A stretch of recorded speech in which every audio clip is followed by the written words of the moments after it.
Jed Lapid C.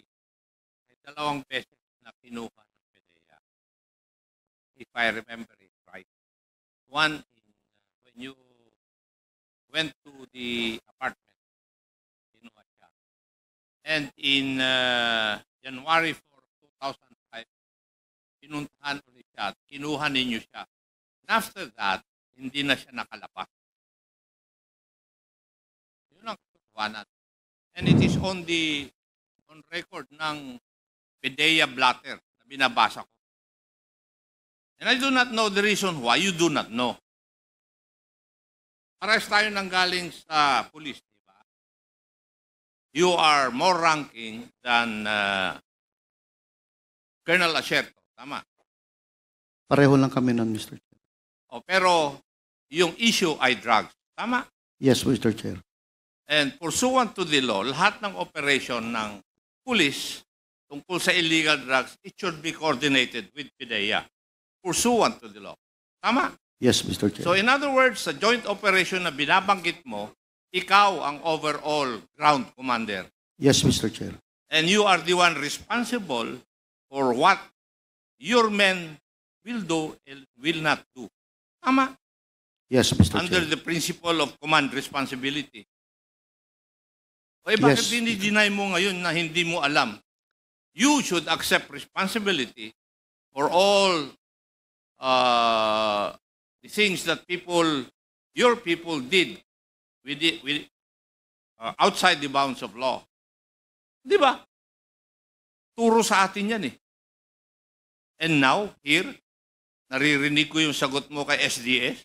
You do not know anything about it. Inihuhulog mo na yung mga tao mo.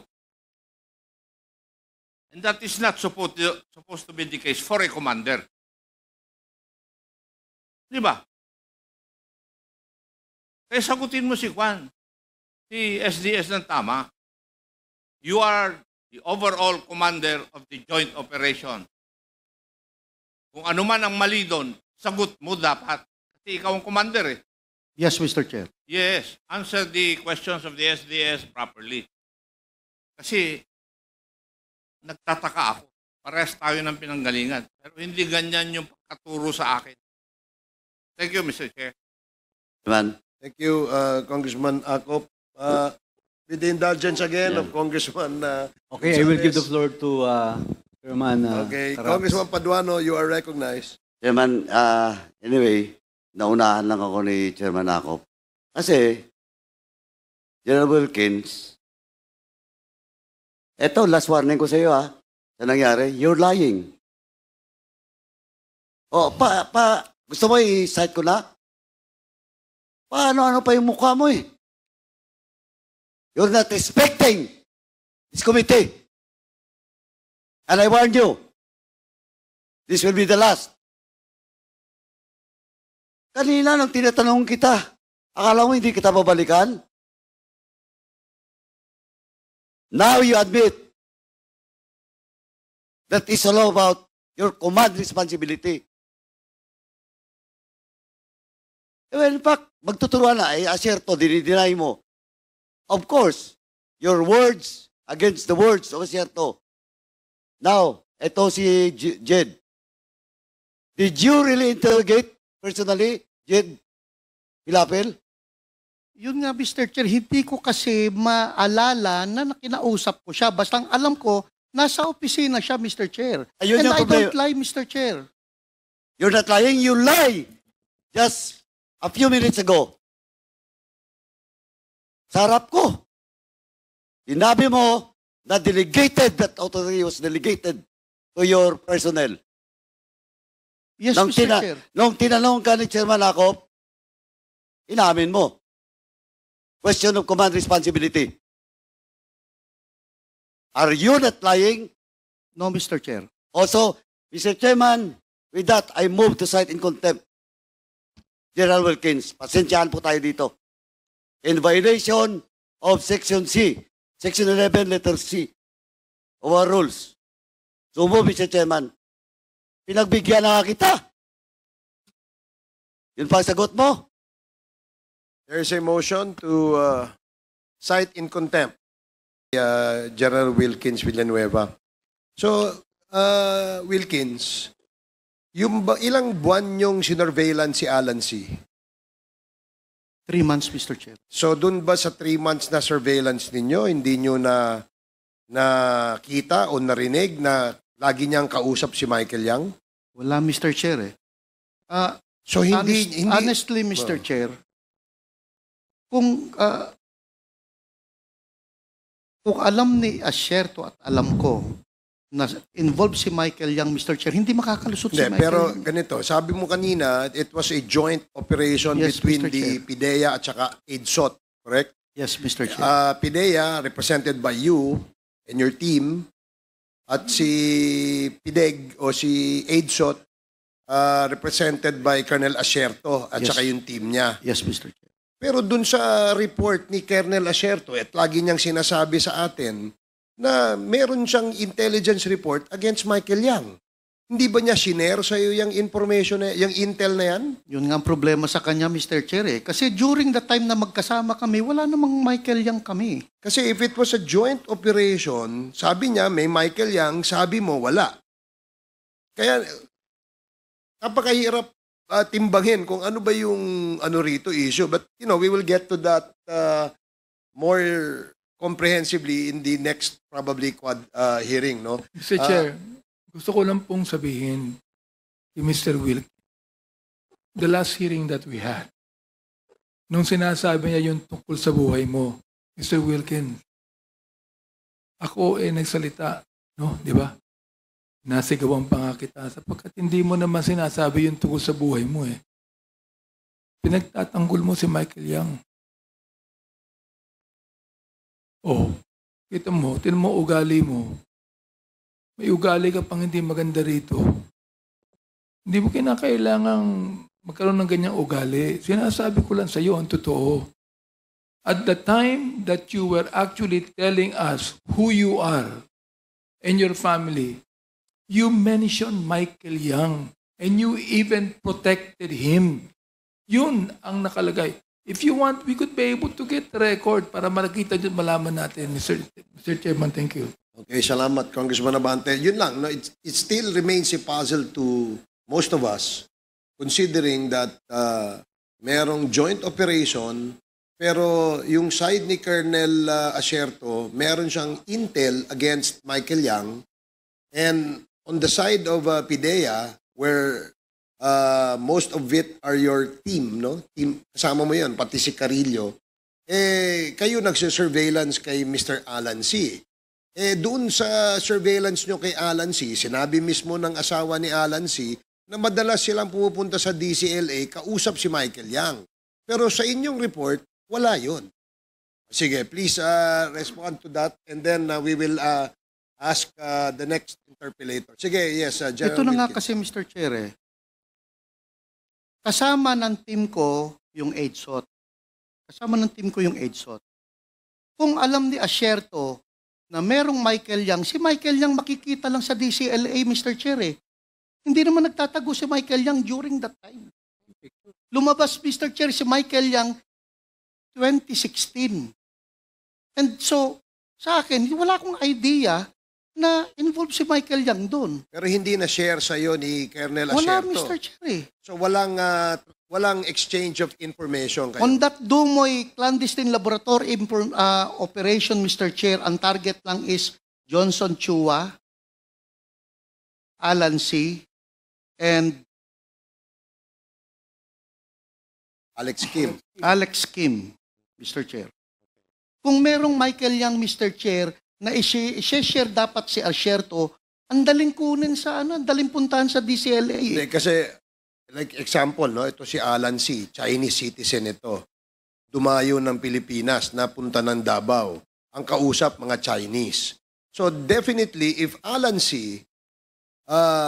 Is a drug lord, maaaring ang mga kausap niya sa Pilipinas na Chinese din, ay maaaring may involvement sa kanyang negosyo. And I'm sure nasagi nyo yan o natisod nyo yan sa inyong intel. It's just that it's still a puzzle to us kung bakit hindi lumalabas ang pangalang Michael Yang sa side mo. pero sa side ng ka-joint operations mo, ay lumalabas. So again, kagaya ng nasabi ko kanina, we will discuss that, deliberate on that in the next Quadcom hearing. And I hope you will still be here to cooperate with us, General Wilkins. Mr. Chair, Yes, I'd just like to share my observation in connection Share- with what you said. Okay, No short questions, just observation. observation lang. And then we now move to Chairman. Congressman Ernix Junicio. Sige, Congressman Kit. Yes, sir. Yes, because I also questioned Director Wilkins about it before. And he mentioned nga na they picked up 11 other Chinese persons who were living right next to Alan C. Living lang. No, nakatira lang doon sa apartments right next to Alan C. They picked them up because they were considered persons of interest. Just because they were living right next to Alan C. Now the question is, why wouldn't you go and question Michael Yang if Michael Yang was a business partner of Alan C?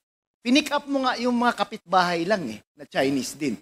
Bakit hindi mo man lang questionin yung Michael Yang na pinupuntahan, sabi ni Jed C, pinupuntahan nila, kinakausap nila. Yun nga that's what's boggling me kasi pinick up mo yung 11 others who are just residents and residing near Alan C. Yet hindi mo pinick up yung taong kausap nila at kanegosyo nila. Yan si Michael Yang. Yun lang po, Mr. Chair. Okay, thank you, Congressman Kit. Can we show a picture of the Secretariat? Paki-flash mo nga yung picture, papa-identifyin muna natin kay ano. Miss Jed Pilapilsi, kilala mo ba yan? Ayun, sa likod. Ayun. Ito sa harapan mo. Ito.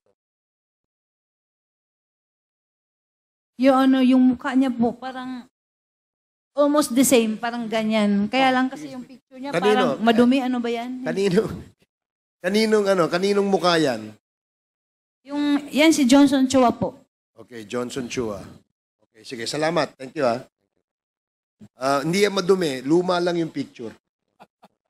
Okay, sige, thank you. Next, we'd like to acknowledge... Mr. Chairman. Yes, SDS... Meron lang akong kay General Wilkins.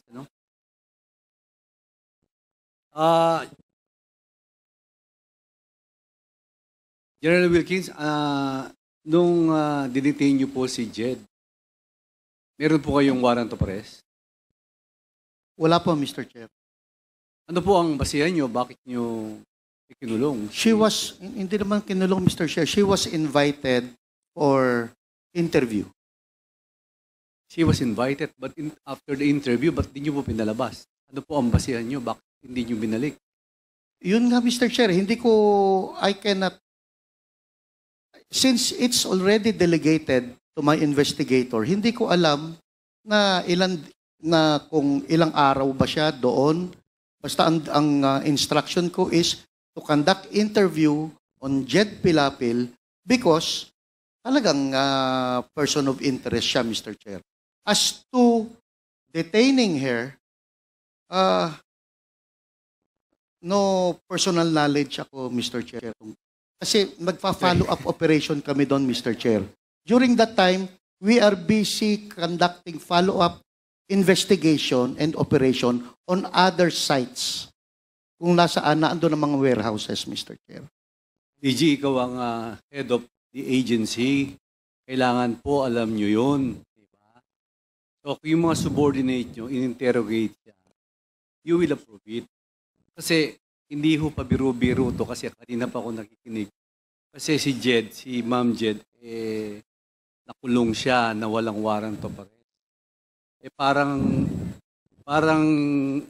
kidnapping po ang ginawa nyo Parang ganyan nakikita ko kung walang warrant of arrest kung hindi nyo binalik. Ma'am Jed. I believe, Mr. Chair, hindi naman siya nakulong for... Hindi ko alam, Mr. Chair. I don't have the knowledge Kaya hindi kita masagot, Mr. Chair Hindi ko alam kung ilang araw ba siyang nakulong doon, Mr. Chair. Mr. Chairman, can I,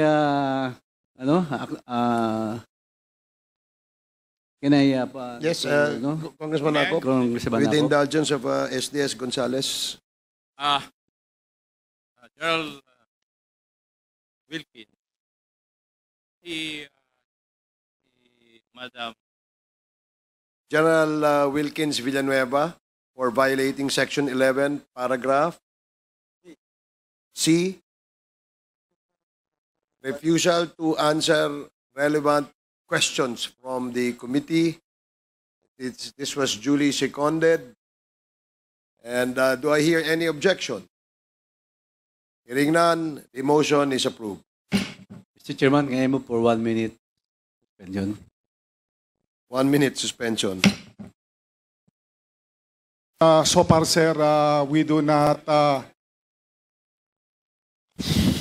have not found any laboratory, so to speak, the clandestine lab. Wala. Yes, sir. Yun pong smuggling of illegal drugs through shall we say, through our coastline. Meron po ba? Based on the reports, yes, sir. Meron, and how many would that be? Yung mga na-smuggle na illegal drugs through our wide coastlines?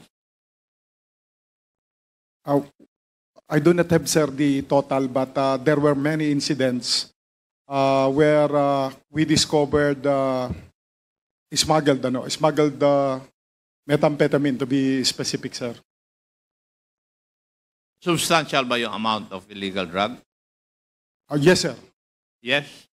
So, are you trying to tell this committee na dalawa lang ang pinalulusutan o pagpapalusutan ng mga illegal drugs through customs at saka dun sa mga ating coastline? Would you agree with that?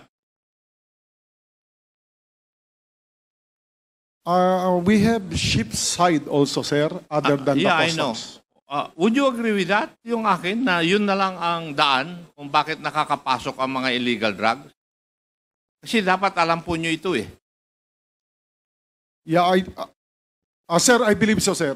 There are incidents, I think the bulk are coming from the ship side, meaning it did not pass through the customs, but definitely a substantial amount also came from cross through our formal port, sir. Yeah. So, alam po natin kung saan dumadaan yung illegal drugs. Tama. Shipside unloading o kaya sa coastal lines natin at saka yung formal entry sa customs. Tama. Yes, sir. Now, may I know, ano po yung strategy na inisip po ninyo o ginagawa in order to arrest this? So far, sir, we have the Seaport Interdiction Unit, which is a conglomeration of the different law enforcement unit, the same as with the Airport Interdiction Unit. And these are bodies, sir, from the different law enforcement units, sir. In the number of entry of illegal drugs through the coastal areas at saka shipside, ilan po ang na-interdict ninyo? Very recently, sir, we have interdicted, I think, some twice 34 this September, 34 kilos, 34 kilos, and just 5 days, another 18 kilos from intercepted already at Sorsogon. But the report says that there should be more. Customs, how are you helping the government arrest the entry of illegal drugs? Kasi dadalawa na lang yung source ng pagpasok eh. Pero marami pa rin nahuhuli. Your Honor, Mr. Chair, actually the interceptions of the Bureau of Customs mostly come now from the airports, Clark Airport and the Subic, the Clark Airport and the Manila International, Manila International Airport. So for those airports, we had Major, yung airport parcels lang yan di ba? yes, Your Honor, but yung mga bulk nanggagaling po dun sa port. Tama?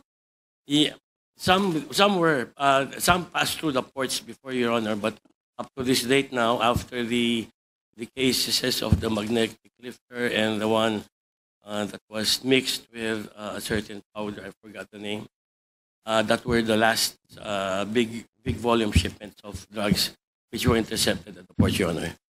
PDEA, yung last report na alam namin dito sa Quadcom was the seizure of 115 kilograms of illegal drugs in 2 places in Cavite. Di ba tama?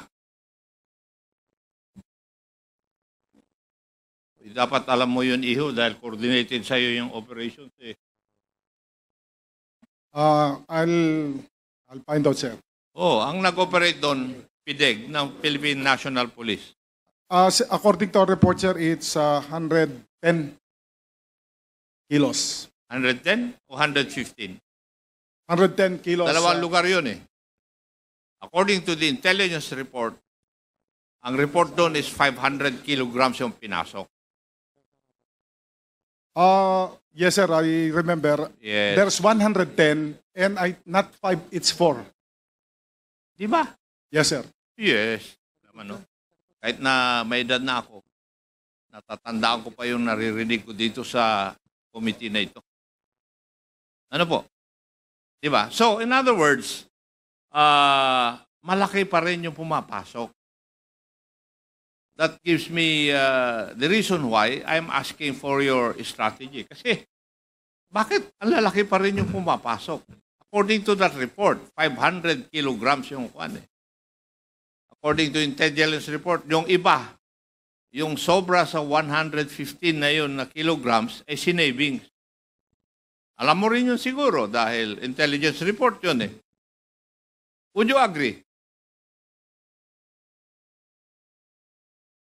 I heard about it, sir. Yeah. Eh kung narinig ko na wala na ako sa law enforcement, kayo ang nasa law enforcement, alam ko yung report na yun, di mas alam nyo dapat kaysa sa akin. Di po ba? I agree, sir. Yeah. So, let's go to the formal entry. Major Cascolan, do you agree na merong TARA system sa custom? Yes, Your Honor. The director. Attorney Dibuco. Yes. Attorney Buko. Yes. Do you agree also that in customs merong TARA system? Your Honor, I have no personal knowledge. I'm not asking whether you have personal knowledge or not. My question is very direct. Do you agree with me that there is such a thing as TARA system in customs? Yung customs police inamin na nga eh. Kayo, ano po? Yes, Your Honor. Yes. Okay, thank you. Mr. Jimmy Guban, you've been with customs. Tama po? Yes, Your Honor. Meron talagang TARA system, di ba? Yes, Your Honor. Oh. Mr. Taguba, Yes po, Your Honor. meron TARA system. Tama? Yes po. Kasi naniniwala ako na wala na ang TARA system kung wala na yung 3 o'clock habit ng Bureau of Customs every Friday. Di ba, Major Cascola? Can you come again, sir? I was just writing. I wasn't able to catch Ako, maniniwala na wala ng TARA system sa customs. Kung mawala na yung 3 o'clock habit ng customs every Friday at 3 p.m. Sir, actually, sir, the TARA system can happen anytime.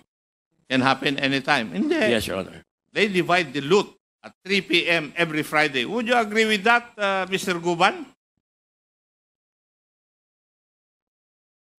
Thank you, Your Honor. You have a very A1 information.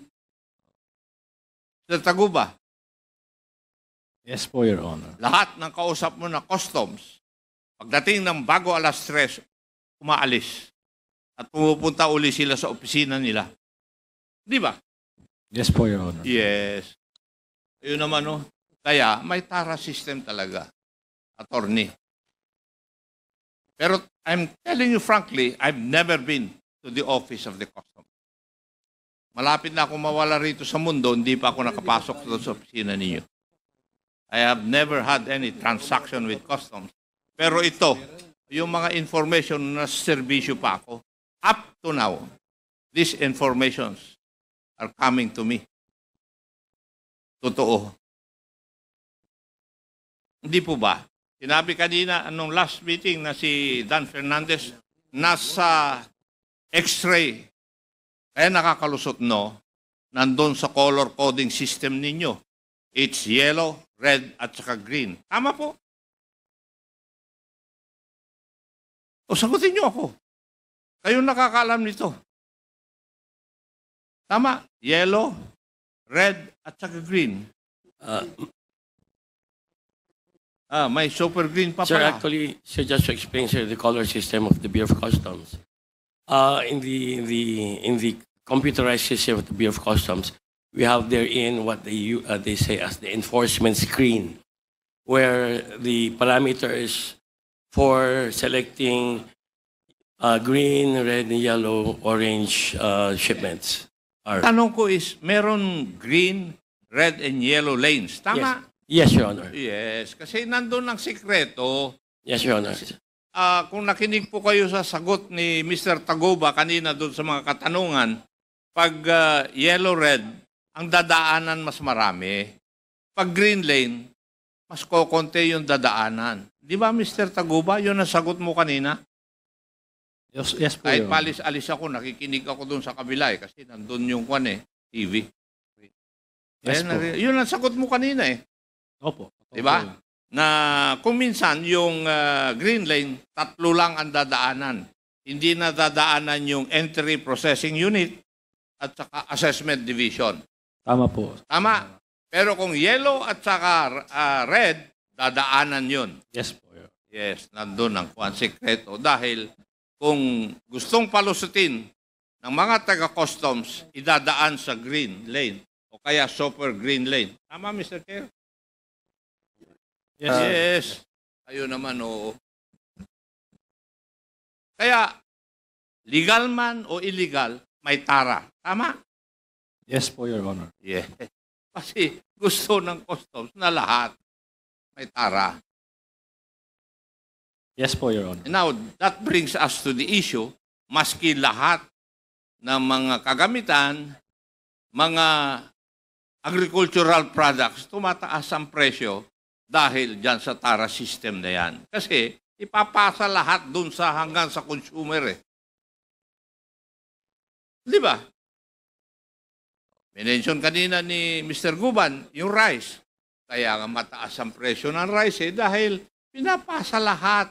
Kung saan dadaanan yon from Vietnam, halimbawa, pagdating dito sa customs, may illegal fees, may legal fees. Tara yun yung illegal. Tapos, ipapasa naman ng mga importer doon sa wholesaler. Yung wholesaler, ipapasa sa retailer. Down the line. Kaya, kung hindi maalis yung sistema na yan, ay yung presyo pa rin nandyan. Now, would you agree with that, Mr. Guban and Mr. Taguba? Yes po, Your Honor. Yes po, Your Honor. Major Cascolan, would you agree with that also? I agree, Your Honor. You agree. Attorney, you agree with that? Yes, kasi logical yung aking sinasabi, di ba, Attorney? Tama. Your Honor,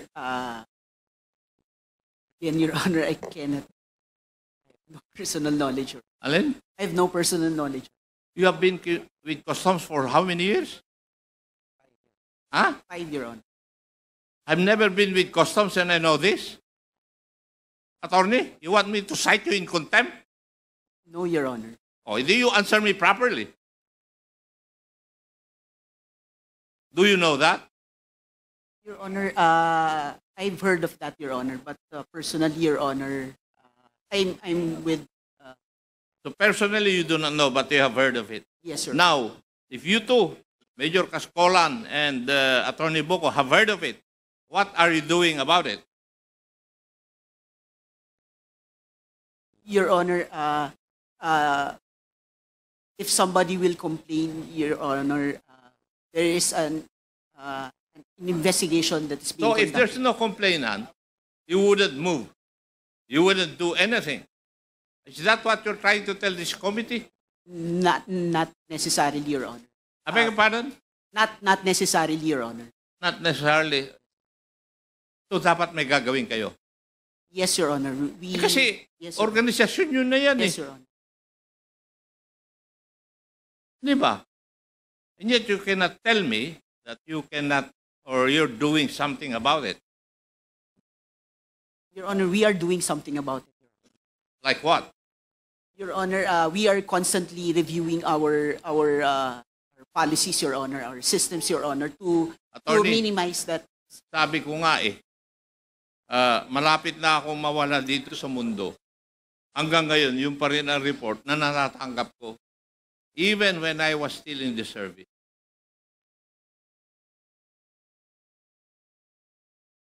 Di ba? It's still the same. The same. Si Mr. Taguba nga 6 years na nawala sa custom. So he does not know what changes happen. Pero sa tingin ko, sa nakikita niya at naririnig ngayon, walang pagbabago. Di ba, Mr. Taguba? Yes. Wala. Yun lang po ang aking katanungan, Mr. Chair, kasi Mr. Chair. It's related also to what we are investigating dun sa Quintacom. Quintacom. Yes, Thank that's you, correct. Mr. Chair. Thank you, Congressman Akop. So we will now move to Mr. another Chair. topic. One last.